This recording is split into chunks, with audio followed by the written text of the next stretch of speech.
Welcome back to today's discussion. So, have you heard the excuse that a lot of people give, or you've probably given it yourself, is that I'm too busy for fill in the blank?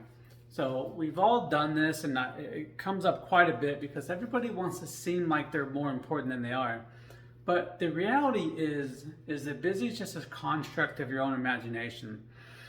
We fill the time we have with whatever task we think we want to fill in there. And if you don't schedule things and put a time block on them, then you will just go ahead and continue and fill that gap with whatever task is at hand.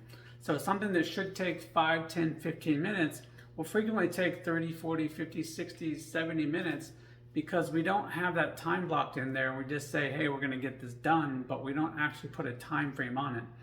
So then we look like we're busy, but in reality, we just haven't set our priorities. And that's really what the difference is that if you haven't set your priorities, you haven't said what's actually important and what you need to get to or want to get to, then you will always be quote unquote busy. Because again, as humans, we tend to fill time with whatever task we have. And whenever that task is done, then we either go and say, oh, we earned some relaxation or we earned some time off or whatever it is.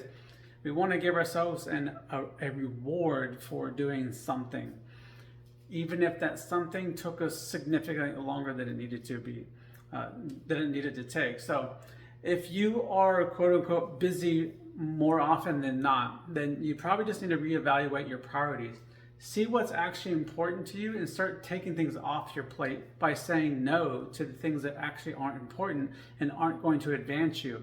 And things you can delegate, something that you can spend less money on than your time would take to offload to somebody else.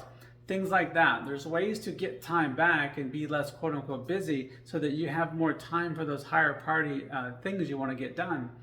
And then your life will just advance significantly faster than if you just do that busy work. So hopefully that helps somebody else, and let me know if you ever want to have a conversation about this and see what we can do to free up some time in your life to reprioritize. Let's have a conversation.